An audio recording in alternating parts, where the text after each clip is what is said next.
जय गुरुदेव, जय गायत्री माता। श्रीमद् भागवत पुराण 15वां अध्याय, धेनुका का से उद्धार और ग्वाल बालों का कालिया नाग के विष से बचाना। श्री सुखदेव जी कहते हैं, परीक्षित, अब बलराम और श्री कृष्ण ने पौगंड अवस्था में अर्थात छठे वर्ष में प्रवेश किया था। अब उन्हें गोए चराने की स्वीकृति मिल गई। वे अपने सखा ग्वाल बालों के साथ गोए चराते हुए वृंदावन में जाते और अपने चरणों से वृंदावन को अत्यंत पावन करते। यह वन गौ के लिए हरी हरी घास से युक्त एवं रंग बिरंगे पुष्पों की खान हो रहा था। आगे आगे गोए, उनके पीछे बांसुरी बजाते हुए श्याम सुंदर। तदंतर बलराम और फिर श्री कृष्ण के यश का गान करते हुए ग्वाल बाल। इस प्रकार विहार करने के लिए उन्होंने उस वन में प्रवेश किया। उस वन में कहीं तो भोरे बड़ी मधुर गुंजार कर रहे थे, कहीं झुंड के झुंड हरिण चौकड़ी भर रहे थे और कहीं सुंदर सुंदर पक्षी चहक रहे थे। बड़े ही सुंदर सुंदर सरोवर थे, जिनका जल महात्माओं के हृदय में के स्वच्छ और निर्मल था। उनमें खिले हुए कमलों के सौरभ से सुवासित होकर शीतल मंद सुगंध वायु उस वन की सेवा कर रही थी। इतना मनोहर था वह वन की, जिसे देखकर भगवान ने मन ही मन उसमें विहार करने का संकल्प किया। पुरुषोत्तम भगवान ने देखा कि बड़े बड़े वृक्ष फल और फूलों के भार से झुककर अपनी डालियों और नूतन कोपलों की लालिमा से उनके चरणों का स्पर्श कर रहे हैं। तब उन्होंने बड़े आनंद से कुछ मुस्कुराते हुए से अपने बड़े भाई बलराम जी से कहा। श्री कृष्ण ने कहा, देव शिरोमणे, यूँ तो बड़े ही बड़े देवता आपके चरण कमलों की पूजा करते हैं, परंतु देखिए तो ये वृक्ष भी अपनी डालियों से सुंदर पुष्प और फलों की सामग्री लेकर अपने चरण कमलों में आपके चरण कमलों में झुक रहे हैं, नमस्कार कर रहे हैं। क्यों न हो, इन्होंने इसी सौभाग्य के लिए अपना दर्शन एवं श्रवण करने वालों के अज्ञान का नाश करने के लिए ही तो वृंदावन धाम में वृक्ष योनि ग्रहण की है। इनका जीवन धन्य है। आदि पुरुष, यद्यपि आप इस वृंदावन में अपने ऐश्वर्य रूप को छिपाकर बालकों की सी लीला कर रहे हैं, फिर भी आपके श्रेष्ठ भक्त मुनिगण अपने इष्ट देव को पहचानकर यहाँ भी प्राय भोरों के रूप में आपके भुवन पावन यश का निरंतर गान करते हुए आपके भजन में लगे रहते हैं। वे एक क्षण के लिए भी आपको नहीं छोड़ना चाहते। भाई जी, वास्तव में आप ही स्तुति करने योग्य हैं। देखिए, आपको अपने घर आया देखिए, मोर आपके दर्शनों से आनंदित होकर नाच रहे हैं। हरनिया मृगनयनी गोपियों के समान अपनी प्रेम भरी तिरछी चितवन से आपके प्रति प्रेम प्रकट कर रही हैं, आपको प्रसन्न कर रही हैं। ये कोयल अपनी मधुर कुहू ध्वनि में आपका कितना सुंदर स्वागत कर रही हैं। ये वनवासी होने पर भी धन्य हैं, क्योंकि सत्पुरुषों का स्वभाव ही ऐसा होता है कि वे घर आए हुए अतिथि को अपनी प्रिय से प्रिय वस्तु भेंट करते हैं। आज यहाँ की भूमि अपनी हरी भरी घास के साथ आपके चरणों का स्पर्श प्राप्त करके धन्य हो रही है। यहाँ के वृक्ष, लताएँ और झाड़ियाँ आपकी उंगलियों का स्पर्श पाकर अपना ओह भाग्य मान रही हैं। आपकी दया भरी चितवन से नदी पर्वत पशु पक्षी सब कृतार्थ हो रहे हैं और ब्रज की गोपियाँ आपके वक्ष स्थल का स्पर्श प्राप्त करके, जिसके लिए स्वयं लक्ष्मी भी लालायित रहती है, धन्य धन्य हो रही हैं।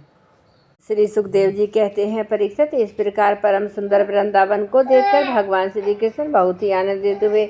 वे अपने सखा ग्वाल बालों के साथ गोवर्धन की तराई में यमुना तट पर गौ को चराते हुए अनेकों प्रकार की लीलाएं करने लगे। एक और ग्वाल बाल भगवान श्री कृष्ण के चरित्रों की मधुरता छेड़ रहे थे, तो दूसरी ओर बलराम जी के साथ वनमाला पहने हुए श्री कृष्ण मत वाले भोरों की सुरीली गुनगुनाहट में अपने स्वर मिलाकर मधुर संगीत अलापने लगते थे।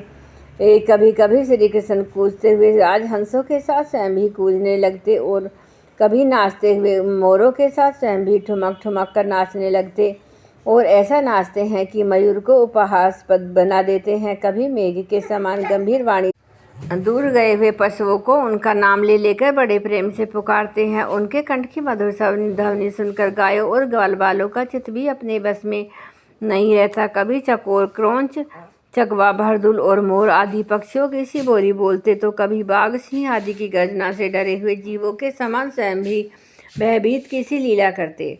जब बलराम जी खेलते खेलते थककर किसी ग्वाल बाल की गोद के तकिए पर सिर रख कर लेट जाते, तब श्री कृष्ण उनके पैर दबाने लगते।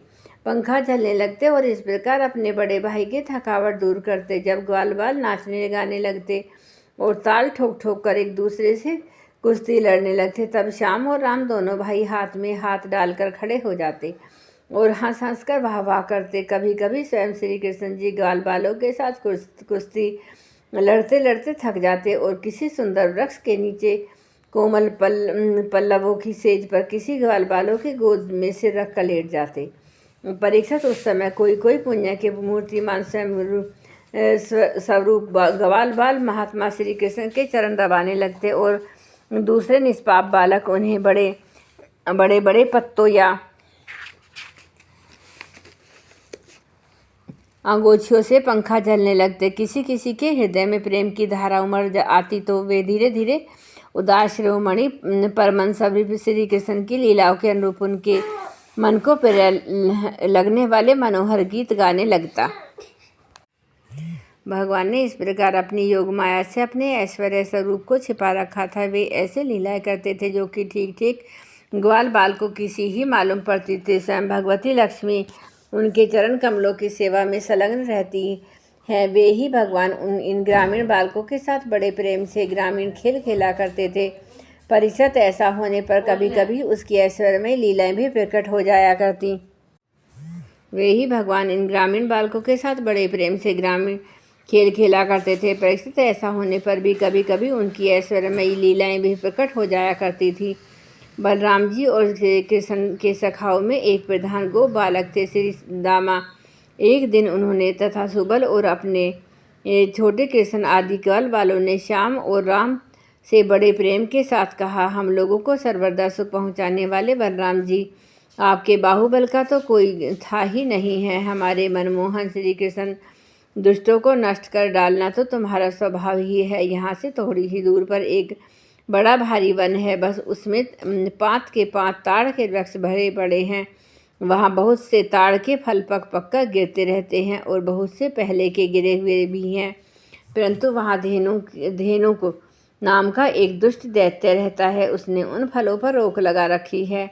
बलराम जी और भैया श्री कृष्ण, वह दैत्य गधे के रूप में रहता है। वह स्वयं बड़ा बलवान है ही, उसके साथ और भी बहुत से उसी के समान बलवान दैत्य उसी रूप में रहते हैं। मेरे शत्रुघातु भैया, उस दैत्य ने अब तक न जाने कितने मनुष्य खा डाले हैं। यही कारण है कि उसके डर के मारे मनुष्य उसका सेवन नहीं करते और पशु पक्षी भी उस जंगल में नहीं जाते।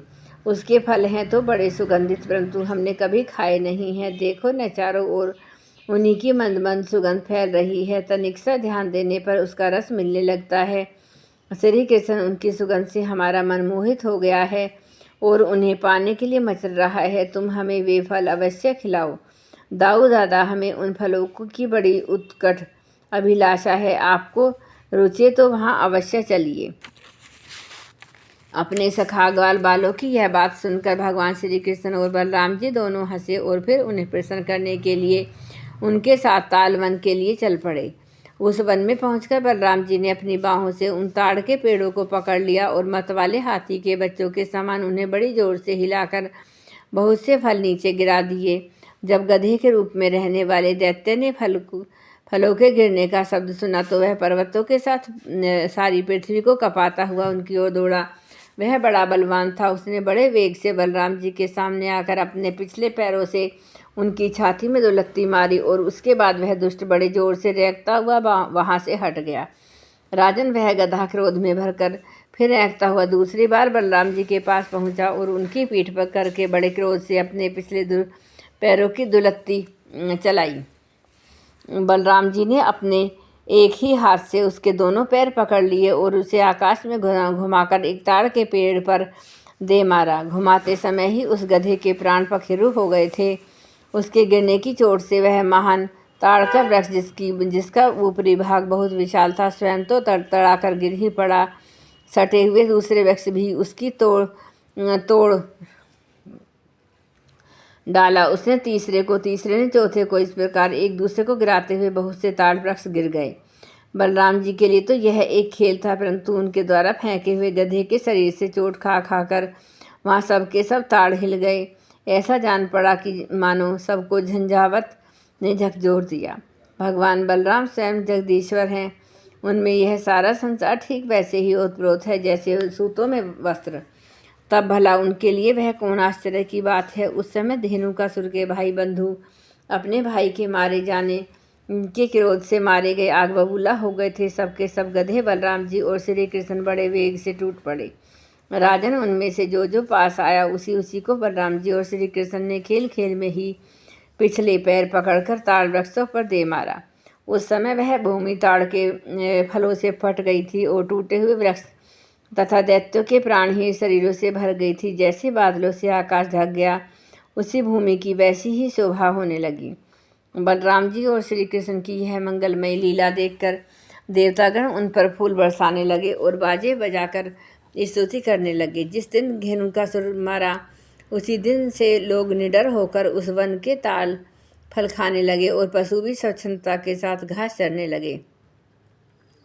इसके बाद कमल दल लोचन भगवान श्री कृष्ण ने बड़े भाई बलराम जी के साथ ब्रज में गए।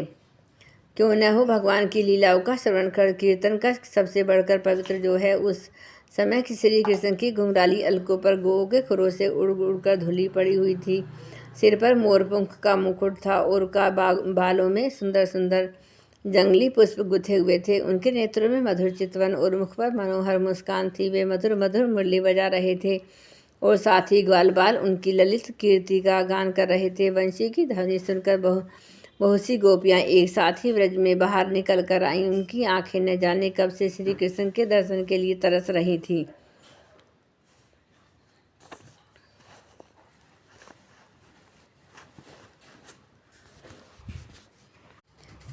गोपियों ने अपने नेत्ररूप भ्रमरों से भगवान के मुखरविंद का मकरकंद रस पान करके दिन भर के विरह की जलन शांत की और भगवान ने भी उनकी लाज भरी हंसी, विनय से युक्त प्रेम भरी तिरछी चितवन का सत्कार स्वीकार करके ब्रज में प्रवेश किया। उधर यशोदा मैया और रोहिणी जी का हृदय वात्सल्य स्नेह से उमड़ रहा था। उन्होंने श्याम और राम के घर पहुंचकर तथा समय के अनुरूप पहले से ही सोच संजो कर रखी हुई वस्तुएं उन्हें खिलाई पिलाई और पहनाई।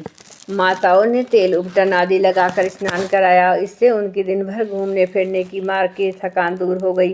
फिर उन्होंने सुंदर वस्त्र पहनाकर दिव्य वस्त्रों की माला पहनाई तथा चंदन लगाया। तत्पश्चात दोनों भाइयों ने माताओं का परोसा हुआ स्वादिष्ट अन्न भोजन खाया। इसके बाद बड़े लाड प्यार से दुलाकर यशोदा और रोहिणी ने उन्हें सुंदर सैया पर सुलाया। श्याम और राम बड़े आराम से सो गए। श्री कृष्ण ने इस प्रकार वृंदावन में अनेकों लीलाएं करते हुए एक दिन अपने सखा ग्वाल बालों के साथ यमुना तट पर गए। राजन, उस दिन बलराम जी उनके साथ नहीं थे। उस समय जेठ आषाढ़ के घाम से गोए और ग्वाल बाल अत्यंत पीड़ित हो रहे थे। प्यास से उनका कण सूख रहा था, इसलिए उन्होंने यमुना जी का विषैला जल पी लिया। परीक्षित होनहार के वश उन्हें इस बात का ध्यान ही नहीं रहा। उस विषैले जल के पीते ही सब गोए और ग्वाल बाल प्राणहीन होकर यमुना जी के तट पर गिर पड़े। उन्होंने ऐसी अवस्था में देखकर योगेश्वरों के ईश्वर भगवान श्री कृष्ण ने अपनी अमृत बरसाने वाली दृष्टि से उन्हें जीवित कर दिया। इसके स्वामी सर्वस्व तो एकमात्र कृष्ण ही थे। परीक्षित चेतना आने पर वे सब यमुना जी के तट पर उठ खड़े हुए और आश्चर्यचकित होकर एक दूसरे की ओर देखने लगे। राजन, अंत में उन्होंने यही निश्चय किया कि हम लोग विषैला जल पी लेने के कारण मर चुके थे, परंतु हमारे कृष्ण ने अपने अनुग्रह भरी दृष्टि से देखकर हमें फिर से जिला दिया। जय गुरुदेव, जय गायत्री माता।